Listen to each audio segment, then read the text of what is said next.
കൃഷ്ണാസ് കിച്ചണിലേക്ക് എല്ലാവർക്കും സ്വാഗതം. ഞാൻ ഇന്ന് ഇവിടെ ഒരു ബട്ടർ ചിക്കനാണ് ഉണ്ടാക്കാൻ പോകുന്നത്. അതിനു വേണ്ടി ഞാൻ 1 കിലോ ചിക്കൻ എടുത്ത് വെച്ചിട്ടുണ്ട്. എല്ലുള്ള കഷ്ണമാണ് എടുത്തിട്ടുള്ളത്. നിങ്ങൾക്ക് വേണമെങ്കിൽ എല്ലില്ലാത്ത പീസും എടുക്കാവുന്നതാണ്. ഇനി അതിലേക്ക് 1 ടേബിൾ സ്പൂണോളം ഇഞ്ചി വെളുത്തുള്ളി പേസ്റ്റ് ഇട്ട് കൊടുക്കാം. പിന്നെ ഒരു 2 ടേബിൾ സ്പൂണോളം മുളക് പൊടി, ഒരു 1/2 ടീസ്പൂണോളം മഞ്ഞൾപ്പൊടി, 1/2 ടീസ്പൂണോളം ഗരം മസാല, 1/2 ടീസ്പൂണോളം കുരുമുളക് പൊടി, പിന്നെ ആവശ്യത്തിന് ഉപ്പ്. ഇതുകൂടെ ഇതിൽ ചേർത്ത് കൊടുത്ത് നല്ലപോലെ മിക്സ് ചെയ്തെടുക്കണം. നമുക്കിത് കൈവച്ച് തന്നെ നല്ലപോലെ മിക്സ് ചെയ്തെടുക്കാം. ഇത് ഞാൻ നല്ലപോലെ മിക്സ് ചെയ്ത് വെച്ചിട്ടുണ്ട്. ഇനി നമുക്കിത് ഒരു അരമണിക്കൂർ ഈ ചിക്കനിൽ ഈ മസാലയെല്ലാം പിടിക്കാൻ വേണ്ടിയിട്ട് ഒരു അരമണിക്കൂർ നമുക്ക് മാറ്റി വെക്കാം. ഇനി നമുക്ക് ഒരു പാൻ വെച്ച് കൊടുക്കാം. അതിലേക്ക് കുറച്ച് എണ്ണ ഒഴിച്ചു കൊടുത്തിട്ടുണ്ട്. അതിലൊരു 3 ഗ്രാമ്പുവും ഒരു ചെറിയ കഷ്ണം പട്ടയും കൂടെ ചേർത്ത് കൊടുക്കാം.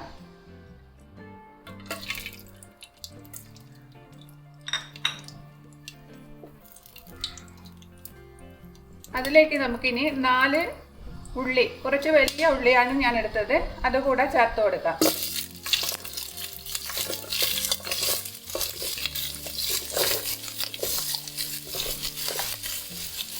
ഇത് വലുതായിട്ട് തന്നെ മുറിച്ചെടുക്കാം, കാരണം നമ്മൾ ഇതൊന്ന് അരച്ചെടുക്കേണ്ടതാണ്. അതുകൊണ്ട് ചെറുതായി മുറിക്കണമെന്നില്ല. ഇത് ഒന്ന് നല്ലപോലെ ഒന്ന് വഴന്ന് വരണം. ഉള്ളി ഏകദേശം വാടിയിട്ടുണ്ട്. ഇനി നമുക്ക് അതിലേക്ക് ഒരു 3 വലിയ തക്കാളി കൂടെ ചേർത്ത് കൊടുക്കാം.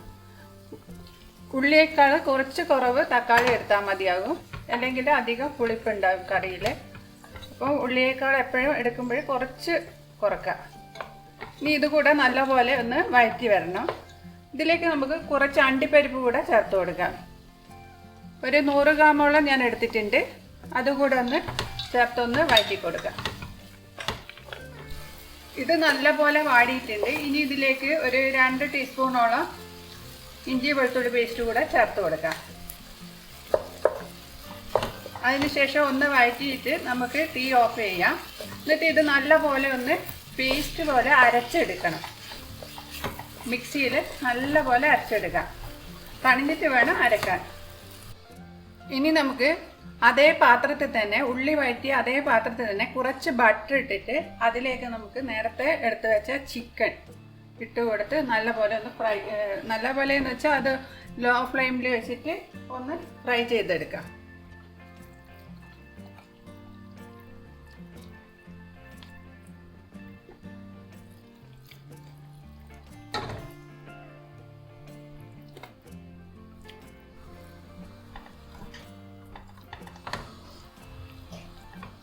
ഇത് നമുക്ക് ഒന്ന് അടച്ചു വെച്ച് വേവിച്ചെടുക്കാം.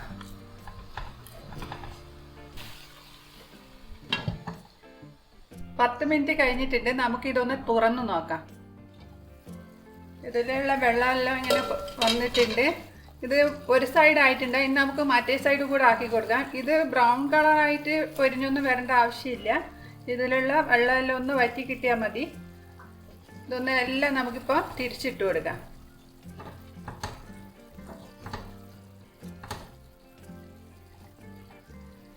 എല്ലാം ഞാൻ തിരിച്ചിട്ട് കൊടുത്ത് ഇനി നമുക്കിത് ഒന്നുകൂടെ ഒന്ന് മൂടി വെക്കാം. ഇനി ഇത് പെട്ടെന്ന് ആയിക്കോളും. ഒരു 2 മിനിറ്റ് കൂടെ നമുക്കിത് ആക്കി വെക്കാം. 2 മിനിറ്റ് കഴിഞ്ഞിട്ടുണ്ട്. നമുക്കിതൊന്ന് തുറന്നു നോക്കാം. ഇത് നല്ലപോലെ ആയിട്ടുണ്ട്. നമുക്കിനി ഇത്ര മാത്രം ആയാൽ മതിയാകും. ഇനി നമുക്കിത് ഒരു പാത്രത്തിലേക്ക് കോരി വെക്കാം.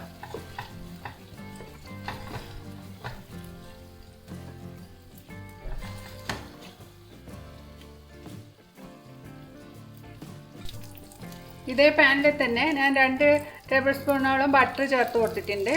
അതിലേക്ക് നമുക്ക് ഒരു 1.5 ടീസ്പൂണോളം മല്ലിപ്പൊടിയും ഒരു 2 ടീസ്പൂണോളം മുളക് പൊടിയും ചേർത്ത് കൊടുക്കാം. ഒന്ന് വഴറ്റി കൊടുക്കാം.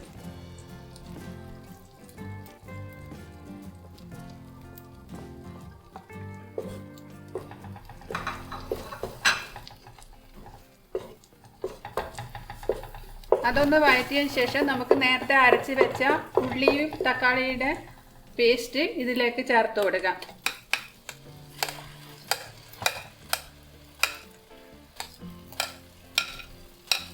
അത് നല്ലപോലെ ഒന്ന് വഴറ്റിയെടുക്കണം.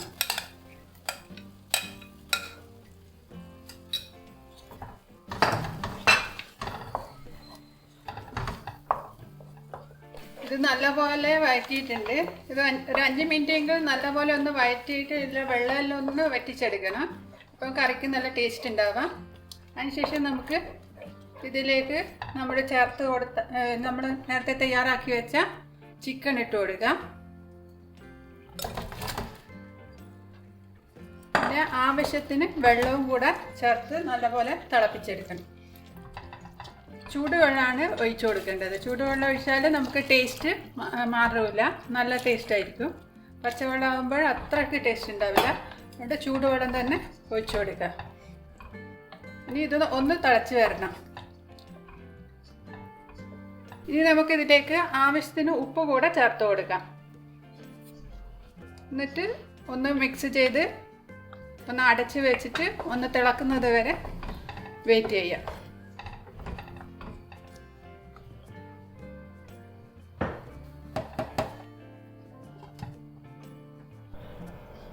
അഞ്ച് മിനിറ്റ് കഴിഞ്ഞിട്ടുണ്ട്. കറി നല്ലപോലെ തിളക്കുന്നുണ്ട്. ഇനി നമുക്കിതിലേക്ക് കുറച്ച് മല്ലിയില ഇട്ട് കൊടുക്കണം. ചെറുതായി മുറിച്ച് വെച്ച മല്ലിയില ഇതിലേക്ക് ചേർത്ത് കൊടുക്കാം. ഇപ്പോൾ നമുക്ക് ഉപ്പെല്ലാം കറക്റ്റായിട്ടുണ്ടോയെന്ന് ചെക്ക് ചെയ്ത് നോക്കാം. അതിനുശേഷം നമുക്ക് അതിലേക്ക് ഒരു 1/2 ടീസ്പൂണോളം ഗരം മസാല കൂടെ ചേർത്ത് കൊടുക്കാം.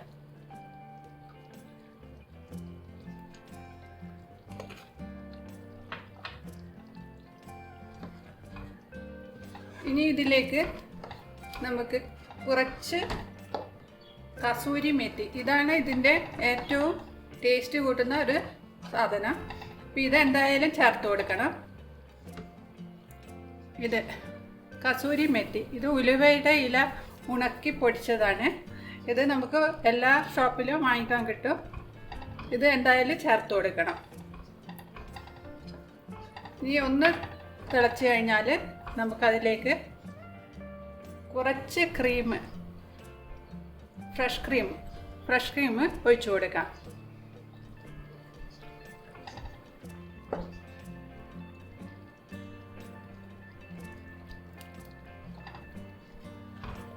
ഇത് കൂടി ആയിക്കഴിഞ്ഞാൽ നമ്മുടെ കറി ബട്ടർ ചിക്കൻ റെഡി ആയിക്കഴിഞ്ഞ് ഇത് നമുക്ക് പൊറോട്ടയുടെ കൂടെയും ചപ്പാത്തിയുടെ കൂടെയും അല്ലെങ്കിൽ നെയ്ച്ചോറിൻ്റെ കൂടെയൊക്കെ കഴിക്കാൻ നല്ല ടേസ്റ്റ് ആയിരിക്കും.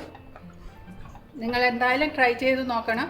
നിങ്ങൾക്ക് ഇഷ്ടപ്പെട്ടെങ്കിൽ നിങ്ങൾ എനിക്ക് സബ്സ്ക്രൈബ് ചെയ്യാനും ലൈക്ക് ചെയ്യാനും മടിക്കരുത്.